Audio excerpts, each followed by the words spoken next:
This place will break your heart. But it is also full of miracles, and that is a testament to all of you coming together and doing what we do best. Thank you for everything you did here today. I was thinking about the contrast between two very specific scenes. There's the one in episode 9 where Robby's debriefing everyone after they lose that young drowning victim. And he's about to get emotional. I just need a safe place where I can put these feelings we got in. patients throwing punches in chairs. And then he sort of just has to snap back into action. He doesn't have a chance to really feel what he's feeling. And then we jump ahead to the debrief he gives in episode 15. And he just cannot fight back those tears. We saw 112 mass casualty patients come through here in the last 4 hours. And 106 of them are gonna live. I was curious if that was in the script from the get-go in 15, or if part of that was Noah feeling some emotion, looking out at all these people, feeling proud of what you'd accomplished at the end of these 15. Well, both. I mean, it wasn't scripted that Robby gets emotional and breaks down at this particular point in the speech.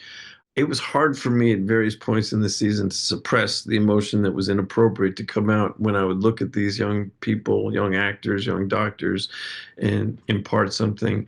And in doing so, realize that I was running the risk of revealing something both about myself or about my character to them. And in episode 9, that starts to come up. And then it's like, yeah, maybe that's not such a good idea. Thank you for the interruption. Yeah. Don't overshare. That's probably not healthy. You just gave a speech titled How to Literally Bury Your Feelings. Now, Phil, excuse me, I gotta break up a fight. And then we see what happens from not sharing it. It needs to come out. It comes out in the most violent of ways. He has the breakdown. And then on the other side of the breakdown, there's no filter and there's no self-consciousness any longer. There's just the need to have everybody understand that this is human and that this is healthy, to get it off your chest, to allow yourself to release this grief, this feeling, to process this. Go home, let yourselves cry. You'll feel better. It's just grief leaving the body. He's just no longer able to put the mask on. We've been friends a long time. I would hate it. No, we're not friends. And you're not my father, so f off. That final FU from Jake that sends Robby to the roof. Do you think that that is sort of a period at the end of this relationship? Or do you think that there is a chance to repair it in season 2? Great question. I think Robby senses that there's no coming back from this one. Not in the same way that we once had it. What we had is really going to be tainted forever. I don't know that in that moment Robby wants in it any more than Jake does, if that's the way it's going to be. And then the 1-2 punch is then having to go tell Leah's family that she's gone. And then the idea of going back to work and it's chaos. It's just like, what's the point? What am I doing any of this for? You can't save them all. You can't even save the ones you love the most. And at the end of the day, you're going to go home alone now with one less person in your life. So I think that's what drives him up to the roof and out a little farther than Abbott had stood that morning, and a little bit more into the existential void than he's ever been in before. And it would have been interesting to see where the scene would have gone if Abbott hadn't come out.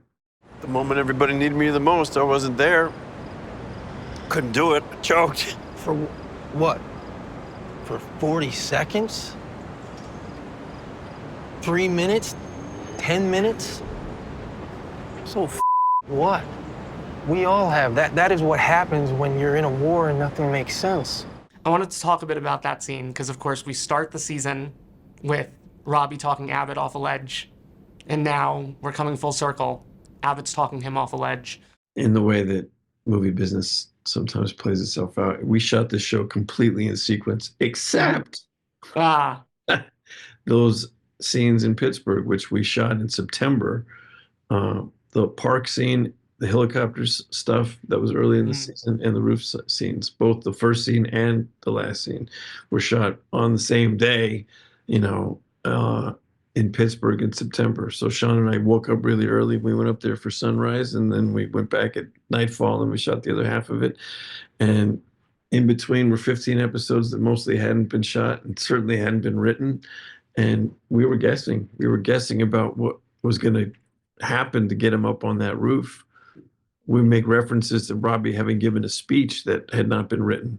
And so to answer your question, honestly, it was more excitement that the puzzle pieces all fit, and that when we put that one in, it actually felt earned and in continuity with everything we'd done. That felt really gratifying. All you can do is focus on the medicine.